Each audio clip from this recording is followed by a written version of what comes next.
All right. Hello, dear Starshines. Christina here. Welcome to today's lunchtime chats. Welcome, everybody. Come on in. I'll pause here while all the crew get on board. For those of you who are new, my name is Christina with Light Body Academy, and I am an acceleration expert. And we are here to talk about those topics and issues that are significant for us starseeds, way showers, and new paradigm visionaries. So we have abilities that our larger human family don't embrace.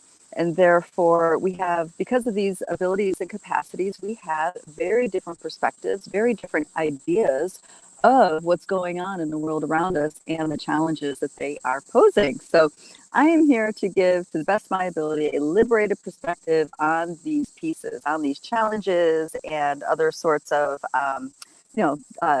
dynamics that we face in our everyday world. So welcome. I'm so glad you guys are here. Hello, dear sister Laura. Good to see you, sweetie. And hello, Carol. Welcome from Minnesota. All right. Okay, so so there's a few things that are on my mind to talk about. One of them is a continuation of our earlier chats.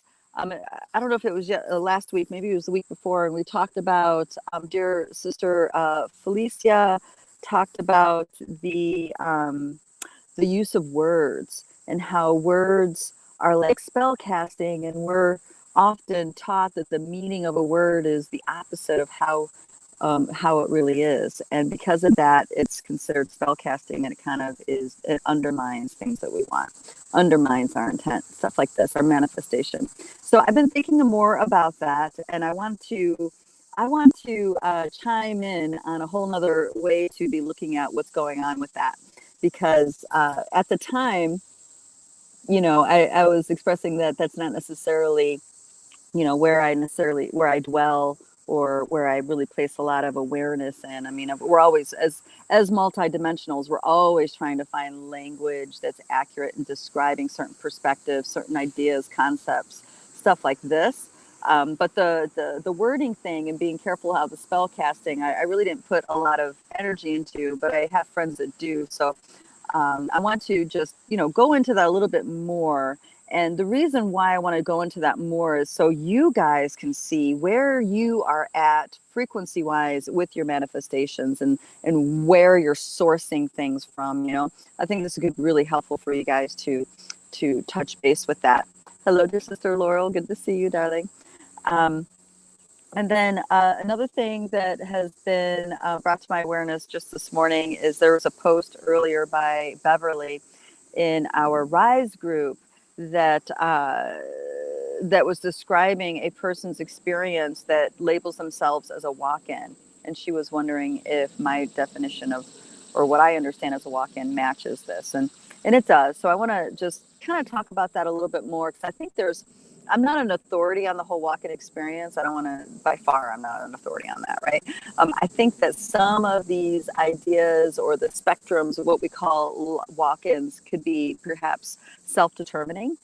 And I want to just kind of go into that a little bit more, because so I guess the theme for today is words, right? Words that are accurate, words that might not be accurate, words that are used inappropriately, words that are just, hollow versus deep in meaning and have a lot of energetic charge, stuff like this. I want to go into that because, like I said, we're all moving forward into this new paradigm, and we're going into ways of ways of integrity that are very different than how it was 10 years ago, 20 years ago, stuff like this. It's like as we go further into the new paradigm, what used to be within integrity in the old paradigm no longer apply. And one of those things that no longer applies is, expressions. And each of our energy centers are integrating what this new impeccability might be.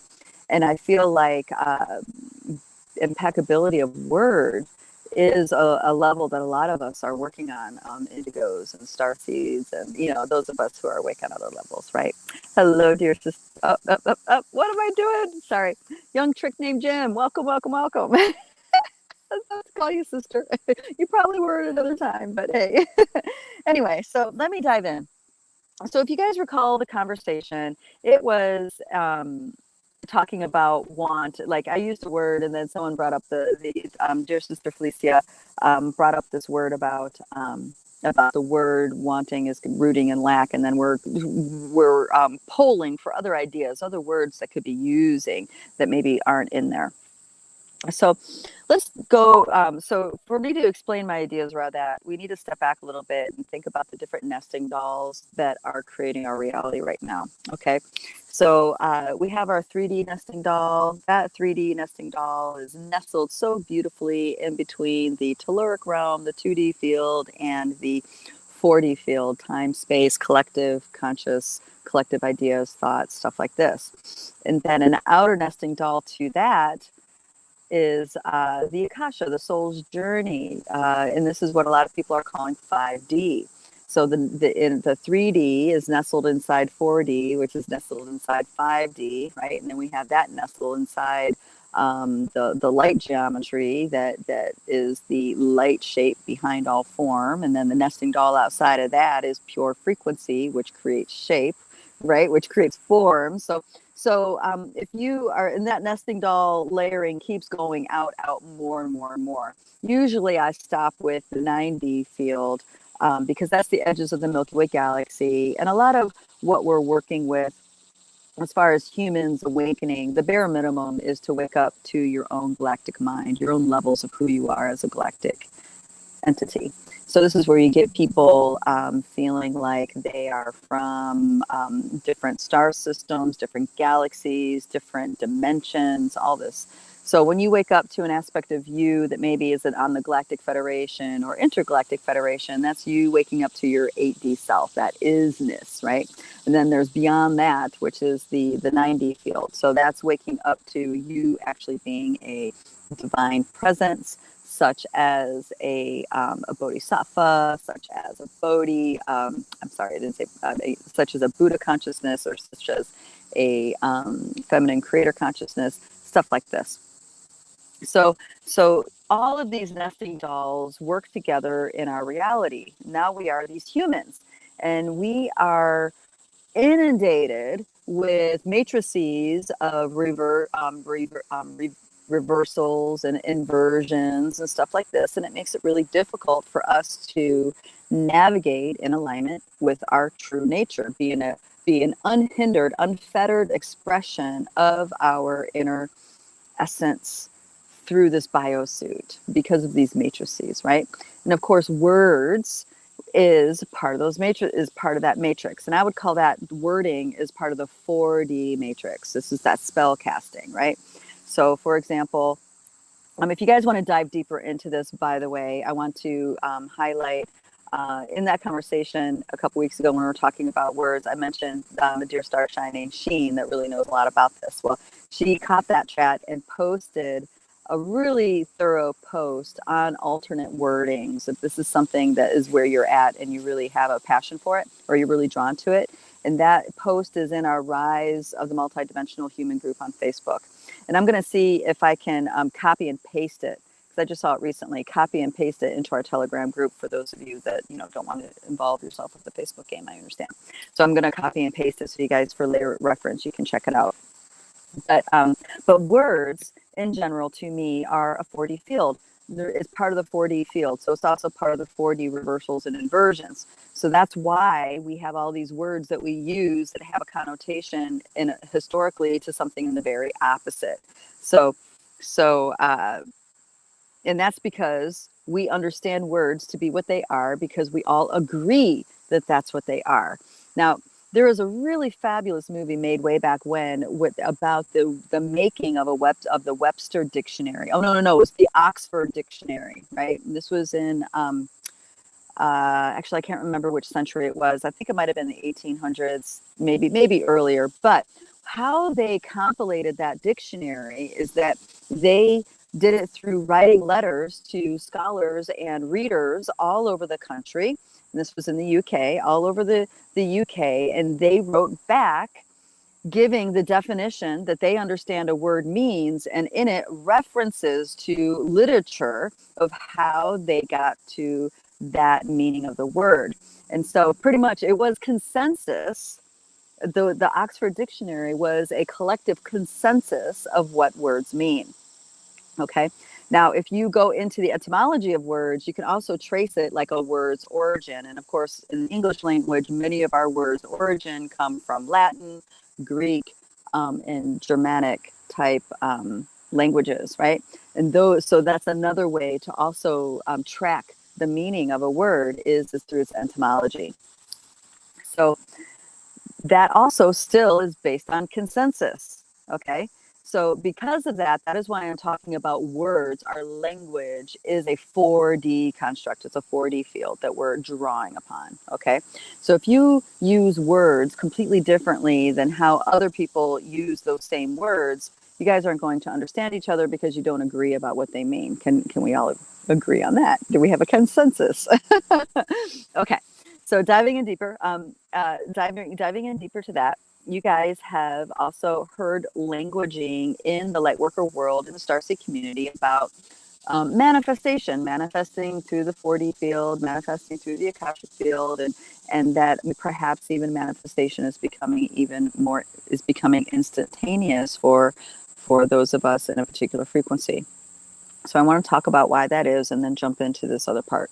So the reason, my understanding of why that's so is because we are sourcing from a part of ourselves that is deeper into those nesting dolls. Now, I talk about those nesting dolls of reality because they're like this, but really it's deep. So when you are in those outer nesting dolls, say the galactic nesting dolls, that is going deep inside of your own biosuit. That's going deep inside of your own levels of consciousness. Okay, so that is so please keep that in mind. So out there isn't really out there.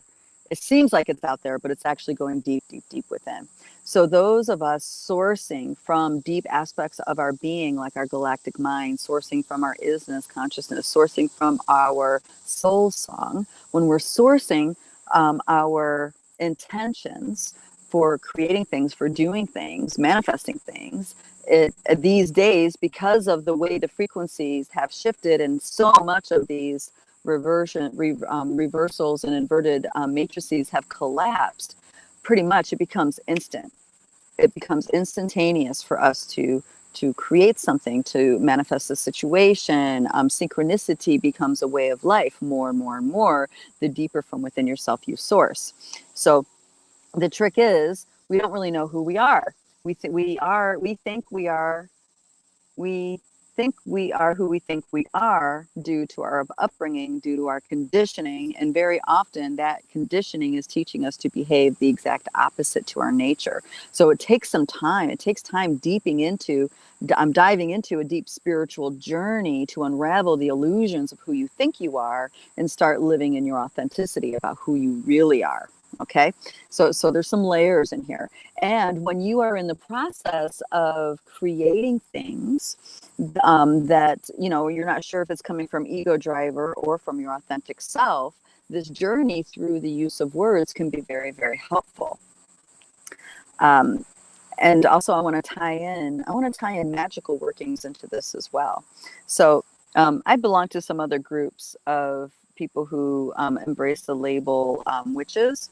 Now, and I don't mean the satanic Bahamut type of frequency of satanic witchcraft. That's not what I'm talking about. I'm talking about people who are into herbal lore, into natural healing, into using their connections with nature and the elemental realm to manifest wellness, to manifest happiness, to manifest, a life that they want, right? And that kind of magical working I call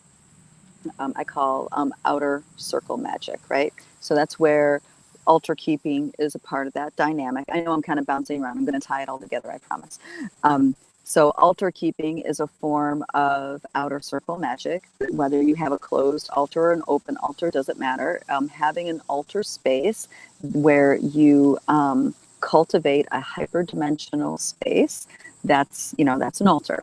So in the tradition that I was trained in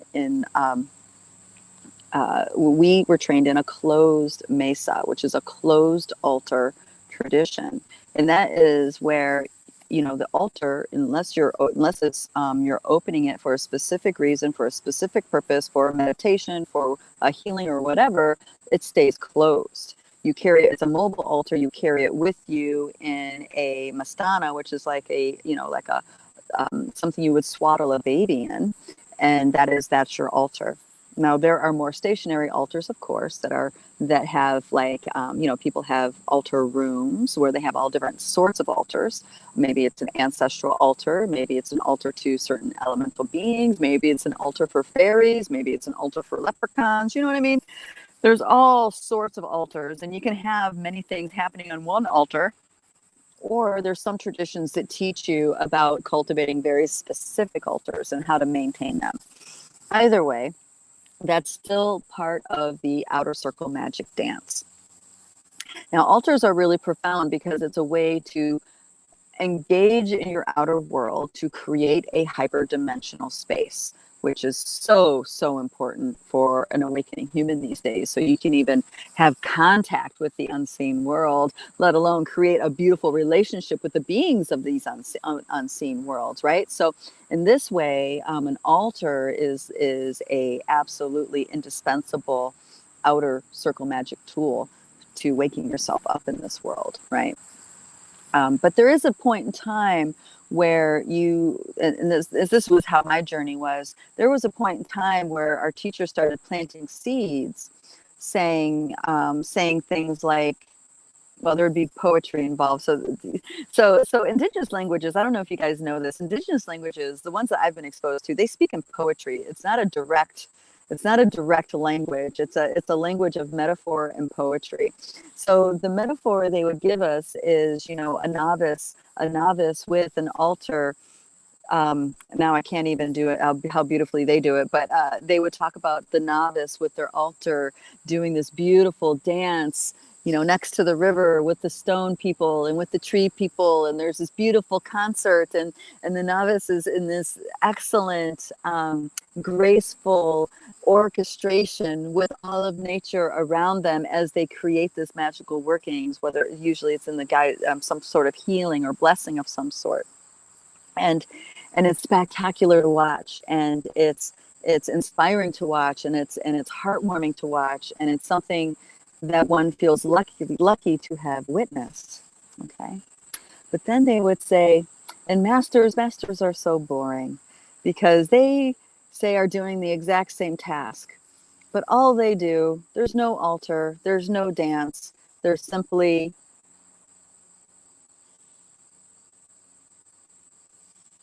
and it's done. So all through my training with them, there was these seeds like that getting planted, and eventually one of the junior, I don't know if you call them junior, but one of the trainers, facilitators was like, well, someday, you will not need this altar. You will give up your altar. And I can feel all of us were like, oh, no way, So I definitely obviously worked my way through that. But I have to say, eventually I ended up burying my altar and giving it back to the earth. And I even had like magical stones, kuyas, from my teacher's teacher's teacher, which was very, very rare. And it was amazing that even synchronistically came to me. So Don Manuel, who was my teacher's teacher's teacher, passed, and then somehow one of his kuyas made its way to me and was a part of my altar for a very long time. But I buried it. I gave it all back to the earth. And it was very liberating. At the time, there was some very significant Pluto conjunction, and I felt like my altar, my medicine, needed to go into the underworlds on a journey. So that's what I did. I dug a great big hole and put my mesa into the hole. And of course, I put each kuya one by one, saying goodbye, because and then I covered it up and left. And I even moved from that area, so I'm not even in the area where it's buried anymore. So that was a scary thing to do, but it was an extremely liberating thing to do, because all of a sudden I didn't have the outer circle tools anymore.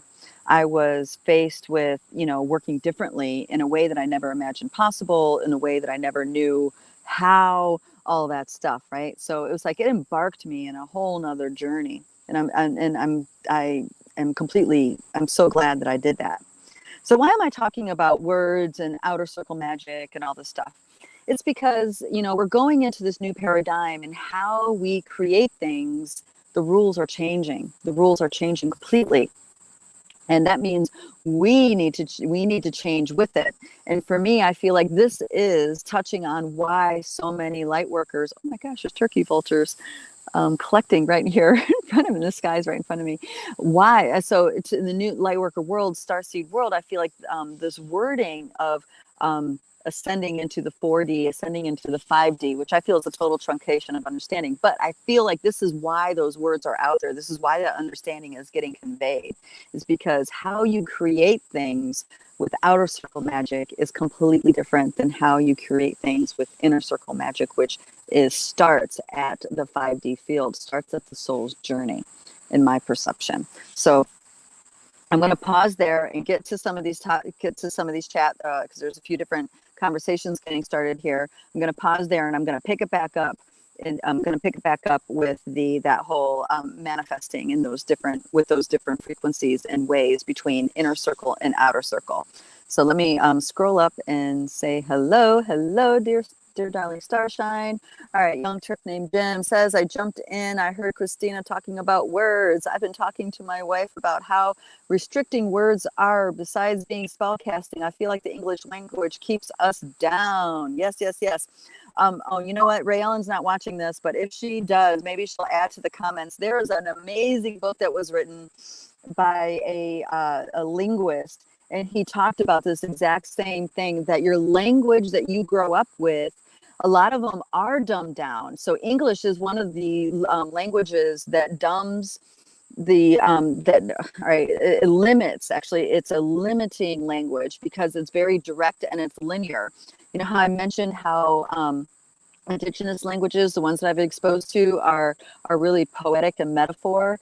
Those are the languages that still have life within them. They're living languages, as in you need to listen with all of your being to get the message that's being conveyed to you, versus linear language. You can only your mental body needs to be present to listen to it. You know what I mean?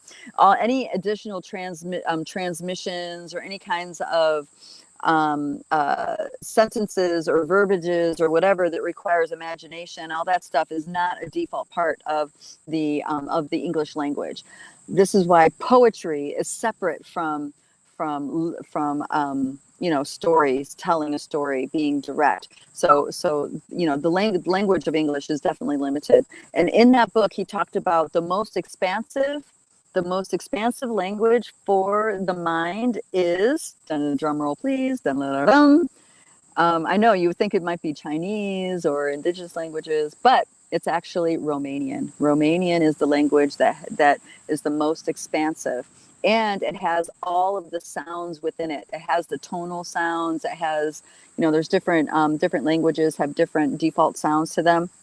So that is, according to his study, that's the most liberating language mentally to learn and speak. Anyway, keep moving on. Thank you, Jim, for mentioning that. And I believe it's deliberate to keep us. Yes, absolutely, it is. It's totally. So it's stemming from the Greek Latin time. All right, let me keep going. Hello, Sheen from Tennessee. She says, yes, it's all about the frequency of what is being communicated. Yes. Aloha, dear sister Joanne. Good to see you. Ever notice, this is young Trick named Jim saying, ever notice how many of the terms related to money are also water words, currency, bank, offshore account, liquidity, cash flow? I'm sure I'm missing some, but it's a spell casting all day. Yes. And that's because it's in a maritime system. And dear sister Joanne has posted stuff in our groups around this. This is all because our money system is based on a Strawman system, right? And everything is granted, everything is owned by another, and you're allowed to use it. So that's something that's really important, especially with the coming into the new paradigm. So like bank accounts, you have a bank account because you're allowed to use it. It's a privilege that you have to meet certain standards according to rules not made by nature, by structure. And of course, if you don't have a straw man in the system, you can't have a bank account. And if you're, though, for those who aren't familiar with the straw man is, the straw man is what happens when you get a birth certificate. There is a commodity certificate goes along with your birth certificate, and it's traded in the market for its potential money making. And you can actually get your straw man certificate and get control over it, which means it's not controlled in this outer system. But that's a whole nother rabbit hole I don't need to go down. Just so you guys know, if you have a birth certificate, you have a straw man equal within this 4D system that is manipulating. And the reason, and it only has power over you, and I'll say this and then move on. It only has power, like really strong power over you, if your consciousness is not awakened to these outer nesting dolls of who you are. As you wake up to these outer nesting dolls of who you are, as in beyond the soul's journey, as in beyond the light body, as in beyond your soul frequency, as in beyond the all that is consciousness, as in beyond who you are as a galactic mind. I'm talking about you waking up to your quantum self that is outside of time space, that's outside of the conventions of universe. You're like beyond universes. You're like in the multiverse with your consciousness. As you wake up to those levels, the straw man does not have the power over you like it does if you're just a typical, I'll just say it, muggle type human. Okay. But this is why it's so dangerous that we're waking up into this new paradigm, because all the systems that have control over things are falling apart because they have no power over a being that's fully awoke and self-realized. Okay. And you don't even have to be fully, not even fully, just even out to the galactic mind. As soon as you get out to that galactic mind level of who you are, that level of self-realization liberates you from these control systems. Okay, let me get back, keep going. Yes. So, dear Sister Joanne, if you want to post some of that stuff into our Telegram group, that would be cool. Young trick named Jim may be interested in some of that information you've posted in the past about that. All right, it says, my wife and I have ancestral altar. We've healed a lot of ancestral trauma with it. Yes, absolutely, very powerful. And if you are going to have an altar, I'd say let it be an ancestral altar, and one that honors the elemental kingdom, like the devas and the fairies and the leprechauns, because they too have a very important role in your healing path. And it's because they want to bring these worlds together. It's time for these worlds not to be separate anymore. And of course, this is part of the ascension of our consciousness, expansion of our consciousness. They are powerful allies. Plant allies are also very powerful as far as help. You can utilize them to help wake up and heal and reclaim things that once have been lost. Okay, let me keep going. Young trip named Jim. Woo, he's on a roll. Yes, he says, exclamation point. All of our altars, stones, shamanic tools, etc. eventually won't be needed. We will just manifest without them. They are only tools and focus our attention and intention. That's the key. They focus your attention and intention. Okay, that is the key. Once you understand that's what your altar's doing, you are equipped to start making those steps. If you want, I mean, of course, whatever you want. It's your rodeo, it's your dance, of course. Here in Light Body Academy, we focus solely on inner circle magic, which is transcending the need for those altar spaces. And it's potent. It's so potent. It's very, very powerful. People transform. The bottom line, you transform at a highly accelerated rate when you're working with inner circle magic. But I'll get back to that. I'm getting back to that. Dear Sister Joanne says, yes, the Hawaiian language speaks in metaphor and allows for poetry in everyday conversation. Yes, exactly. Thank you for backing me up on that, Joanne. And then maritime law. This is young trick named Jim again. Maritime law and the straw man is one of the biggest shams and one of the most sneaky parts of the control matrix. It is sneaky, isn't it? Yes. Sacha Stone then did this really great interview with a woman named BB. And those are the two things you need to go. Actually, you can't Google it. You have to go into an alternate browser. Go into an alternate browser and look for that interview. She goes into how to reclaim your strawman certificate. And I think the interview in all is about 90 minutes long, but they go into it, and she actually does workshops on how to do the paper trail, how to trace the paper trail in order to get to your own strawman certificate. So for those of you that want to do that, there you go. Dear Sister Joanne says, as soon as the parent signs the birth certificate, the child becomes chattel of the state. Yes, yes. All right, young Church named Jim says, my wife and I might be receiving our Strawman birth certificates back at some point. We're considering going through the process, but we're all so powerful now that we don't even know that it's needed. Yeah, so exactly, that's where I'm at. You don't need it. In the past, you did. And I've actually met a couple of people who have done that, and they actually have those alternate driver's license. It's not a driver's license like how a normal person has it. It's a sovereign, some kind of sovereignty thing about that. You really need to be well versed in law. You need to know it, like you need to have it like at the tip of your tongue, like an attorney, in order to navigate the system, because a lot of people, including law enforcement, are completely ignorant to it and do not observe it until you get into a court of law and you have a judge that actually knows what you're talking about. So I actually had a dear sister Starshine tell me this heartbreaking story of him trying to, stand up against the whole maritime law thing, and didn't really know how the exact details of how to go about it. And he did this in a court of law. He ended up in contempt of court, and the prison guards took him back to the jail, and they beat him to near death, to get him to comply. So do know that, consensus is the real thing. So even if the law's on the books anyway, long story short, you really need to understand how to navigate the law in order to go into that level. And for me, that feels like investing huge amounts of resources, mental space and time and education into investing into a 4D construct. To me, that's a waste of time. I'd rather spend that bandwidth liberating myself on a galactic level and beyond, in a multiverse level, and that way all that shit doesn't matter.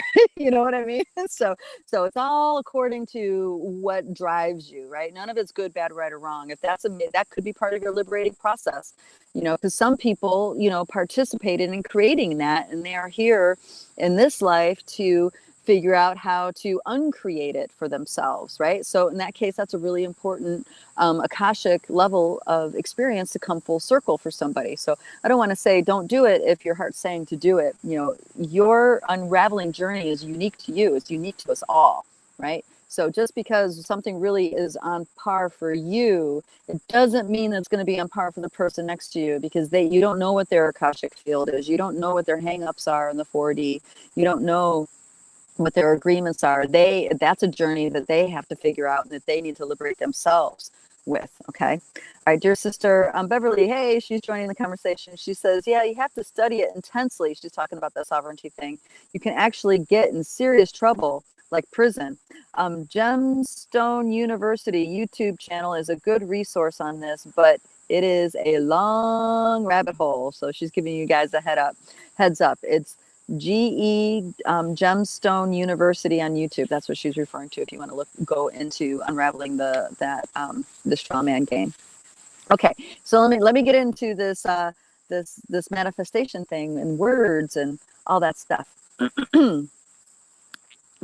Holly says, Beverly, and if you get on it, and if you get an ignorant judge, right, then you're kind of screwed, or you have to go through the process and do the appeals and blah blah blah blah blah, right? So it's a game.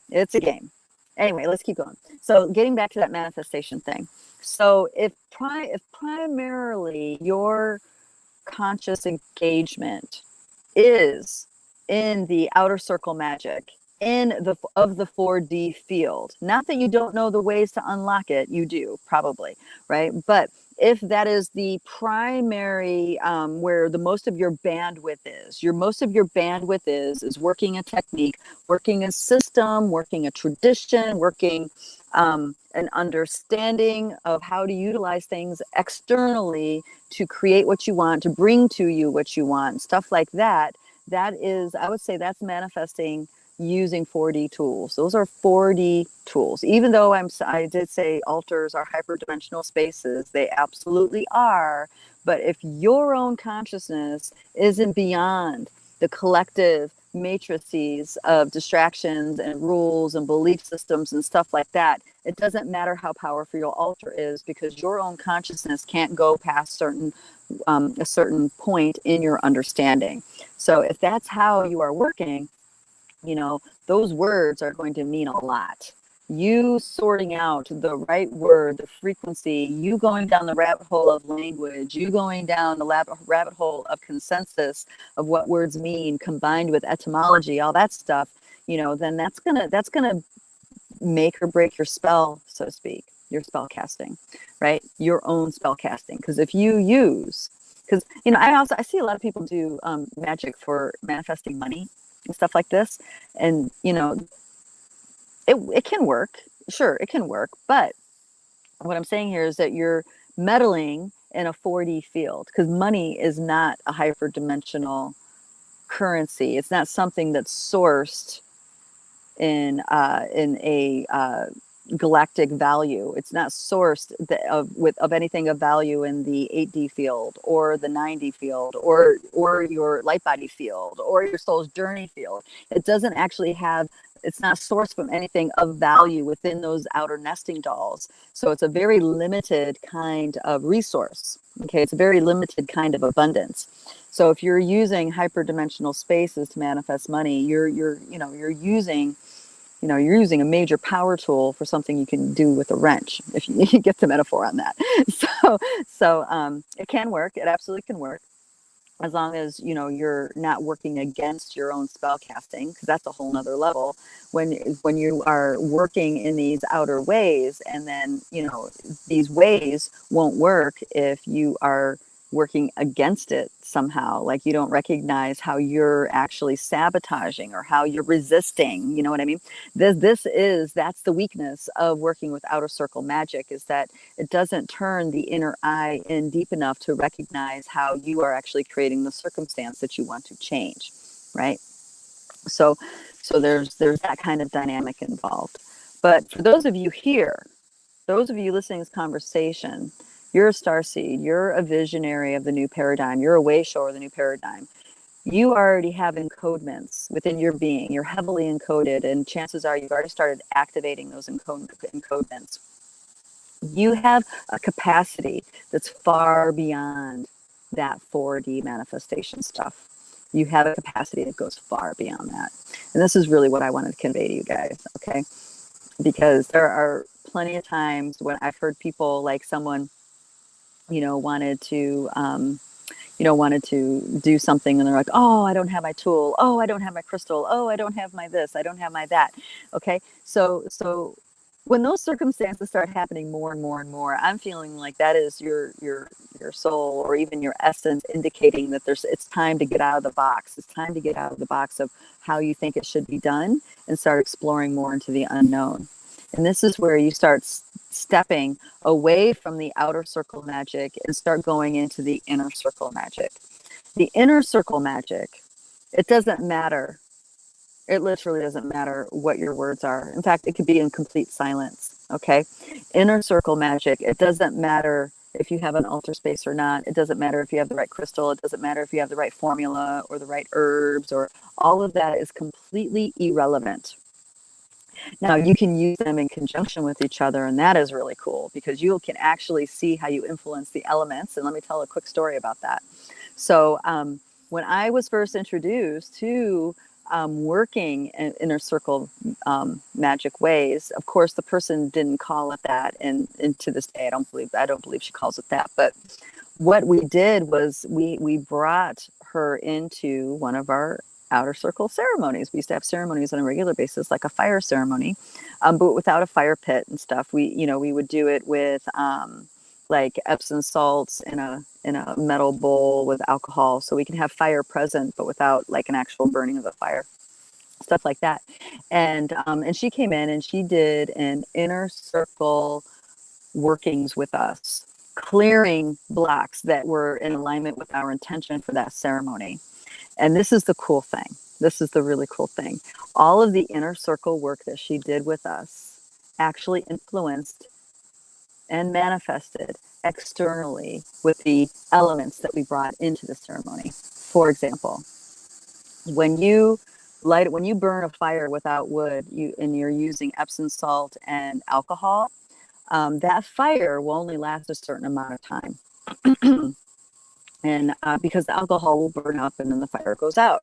So you have like maybe 10 minutes, maybe 10 minutes. I mean, if you use a lot of alcohol, maybe a little bit more, right? But, you know, we wouldn't do ours for a long time or anything. But what happened was, and we also had incense and other things burning. We had all the elements. And what happened is that fire kept burning long after the alcohol burnt up. And those herbs kept burning kept making smoke long after the incense was ash. I kid you not. So that is the power.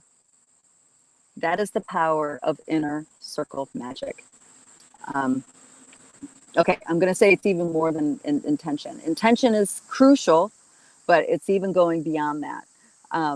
So intention is crucial. And also what happens is that you recognize how your intentions, when you're doing inner circle magic, you can start to recognize how intentions are perhaps tweaked by an outer belief system, like a belief system from the outer world that's not the truth, or a belief system that was acquired in the Akasha that's not the truth. So intention is crucial, but it's also something that evolves as you work the energy within yourself. And it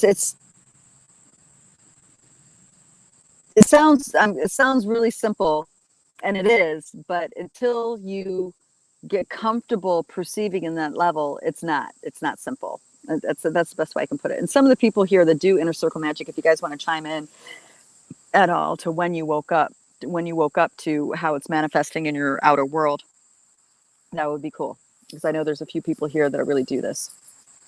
All right, let me chime in, get here. All right. Yeah, thank you, Beverly. I vote for a program to be created on inner circle manifestation. Yes.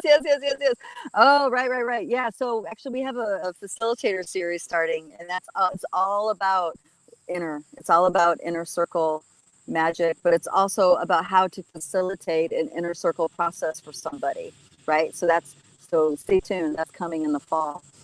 Dear brother says, young trick named Jim says, I'm with Beverly. Some of the rituals in my shamanic practice take multiple days to accomplish. I don't know that it's really needed. Ultimately, it's all just intention. Yeah. Well, attention combined with focus, right? That focus is important. That's where those long ceremonies are important, because it takes discipline to focus. Focus is a superpower, guys. Being able to focus on something, that is a superpower. And this is why there's so many things in our culture, pretty much everything in our culture that's, really big and popular. It's all about distraction, right? Video games, distraction; electronics, distraction; sugar, distraction; coffee, distraction. Actually, it has other things in there too. But, all these, it's always, everybody has very short-term, attention span, and then everything that requires focus is considered a drag, right? Like meditation could be is major focus. That's a drag. Reading something and really focusing on something, that's a drag. It's stuff that doesn't give you immediate gratification is not rewarded as highly in our society as other stuff, right? So it's this whole system. One of the biggest side effects for people is that distraction piece. It distracts your energy. It drains your energy. It distracts your mind. It distracts, there's so many pieces to it. Anyway, I'll get off that tangent for a second. So the gold in those all-night ceremonies is that it teaches you focus. It teaches you discipline and focus. That is a huge factor when it comes to inner circle magic.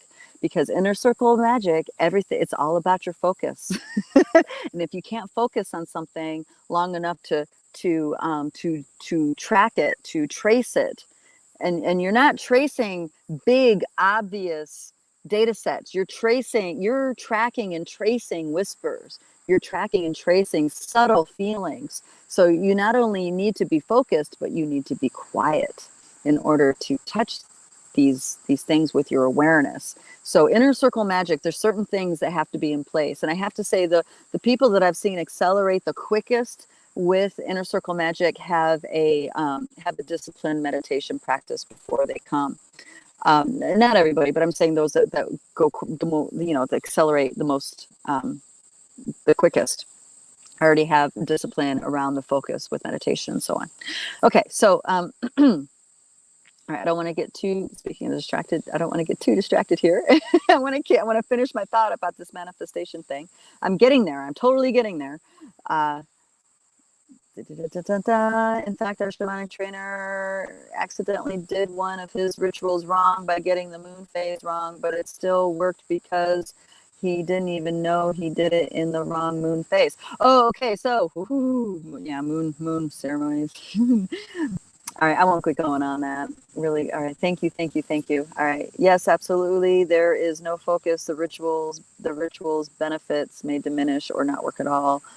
All of our rituals are designed to help focus. Yes. That's excellent. Okay, so let me get back to this manifestation thing. I know I'm jumping around a lot, but we're hitting some gold pieces that are gold nuggets here that are really important. Because we have these understandings of the old paradigm, and right now I'm just hitting the fast forward on them because streamline it, because it can be very, very simple if we let it, right? So here's the deal. For those of you who have dabbled in the Akashic records, you know exactly what I'm talking about here when I'm talking about going into a frequency match. Because in the old paradigm, when you were either dowsing or just exploring the Akashic field, your own or other people, you only can extract information that you are a frequency match for. For example, say you've retrieved a lot of your Sirian aspects, but there's some other multiverse aspects that you haven't retrieved, we haven't had contact with, and you haven't retrieved yet nor integrated.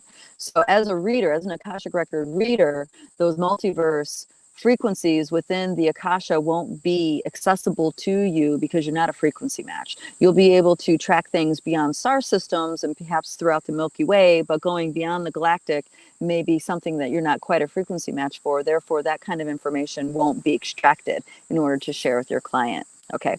Now, I'm not saying this is a criticism. I'm just saying this is just how it is as you grow more and more in your beingness. And this is how people do, even you can do Akashic record readings for the same person. Say you have 3 different people that do the reading. There may be some overlaps, but there's also going to be some differences too. Why is that? It's because the frequency of the reader.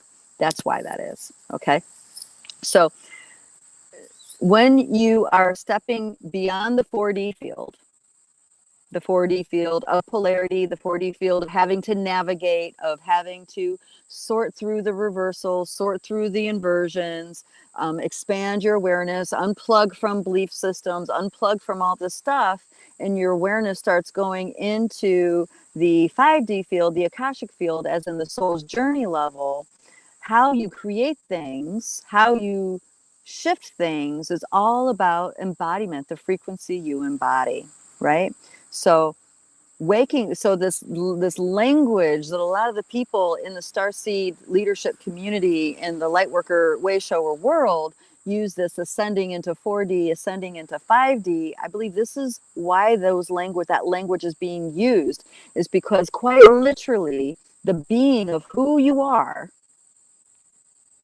is what manifests things. Once you are predominantly beyond the 4D field nesting doll and working with those higher echelons, when you're working with the 5D, 6D, 7D, when you're working with the soul's journey and beyond, even out to the quantum level, you create things, you manifest things in the 3D reality because you are a frequency match to it. Okay? Because you are a frequency match to it. And this is amazing, because this is the key to inner circle magic right here. So when you are using your inner circle magic and you're tracking yourself, or another person's tracking you or whatever, and you're clearing the blocks away from things, these blocks are the things that are in the way of you being a frequency match. Okay? So maybe it's things in the way of you creating a healed, loving relationship with your family. Remove that which is within you that is in the way of that being the frequency match. Then all of a sudden, the dynamics with your family change. You didn't address the family directly, you addressed you, and it changed out here. It changed in the outer world. You see what I mean? So this is what people are experiencing in the academy. A lot of it is because unwinding intuitive blind spots is unwinding wounding, it's unwinding shatterings, it's unwinding traumas from the soul's journey and beyond, right? Because it can go beyond. So, and as people do that, they actually witness their relationships change, their happiness factor changes, right? Several people have reported that their spouse changes. It's like all of a sudden their spouse is a different person. And did that person change, or did this person change, right? It's because this changed. And because this changed, you are magnetizing different behavior out of your partner. And that's why the partner changes. That's why the family relationships change. Okay, it's because you're changing everything inside of yourself. Okay, so it's difficult because you have to own everything, and also own the fact that you are 100% the creator of your reality. 100% the creator of your reality. That's a little bit difficult for a lot of folks to swallow, especially if there's a lot of pain and trauma in your world, in your life. Okay, so there are things to work out to become really proficient with inner circle magic. Here, let me hold on one second. Dear sister Laurel is chiming in. She says, my experience is that inner circle intentions manifest very quickly, often instantaneously. It also is a big component in creating impeccable relationships with exospecies of all kinds. Thank you, Laurel. I totally left that part of the point out.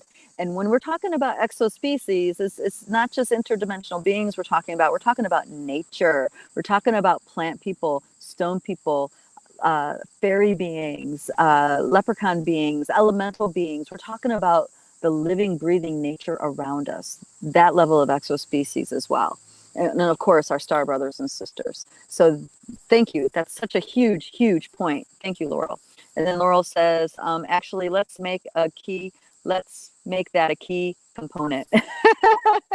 Yes, yes, yes, yes.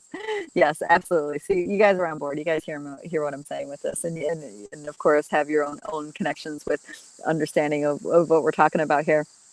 So inner circle magic is potent. It's very, very powerful. But it's a journey to get to a place to be able to be comfortably working it. And this is why we use dreamtime, because everybody can do outer circle magic things to cultivate their dream connections. And once you start doing that, now you're starting to work with your dream world, the inner world. And there is a way to overlap the dream world with your inner world and the outer world, where all three worlds come together like this. Okay. And I'm saying the dream world is a little bit separate only because we're all unfolding within a collective dream. Okay, that's the only reason why I'm saying that's a third layer here. But as those things come together, it's a fast track into getting into turning the inner eye towards the inner environment and working the frequencies that way. All right. And then Laurel goes on to give an example. It says, for example, going into nature as a multidimensional being as opposed to your 3D self, this opens the door for those kinds of relationships. Yes, absolutely. And I have a story for this. So I was exploring a dear sister Starshine's backyard. She is over by Gig Harbor, which is the Washington coast. And oh yeah, so my husband and I were, we were in the rig and we were visiting, and I was exploring her backyard, which is thick forest. Well, across the creek is a thick forest, and it's just beautiful, full of life, lots of moisture, lots of green. And anyway, so I have this, I'm being me, and I have this sense. I'm looking at this log with all this. It has all this life growing in the log, like moss and ferns and all this stuff. And I just had the sense. I'm like, I think there's a being here. And then I said, I can't remember exact sequence how it went, but I said something like, I was with my husband, it's like, I think there's a being here. And then I said, can I take your picture? Then all of a sudden a face comes right out of this log made up of moss and ferns and other greenery. This face comes right out and says, yes, you can. And it had a great big smile, and I take a picture of it. And it's clear as day, this picture, that there's a being smiling back at me. All right. So it can be that simple. that level of flexibility has to be inside. What happens is that when we don't believe it's possible, when we don't believe nature is hyperdimensional, or we don't believe we have the ability to connect, or we don't believe we're worthy of the connection, you know what I mean? So this is where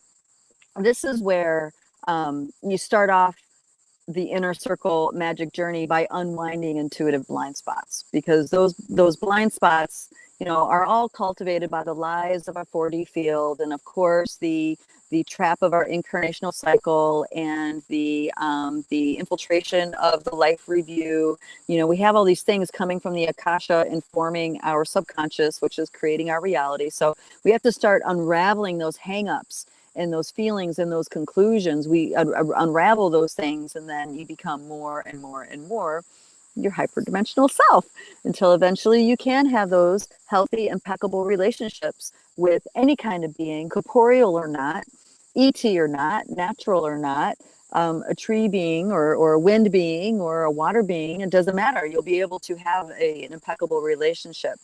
And that's essential, because if you are in a disempowered place, there are people who are in a disempowered place inside themselves and have the abilities to communicate with these different beings, but the relationship that you can build with them can only go so far because of that disempowerment piece, because of the lack of worthiness piece.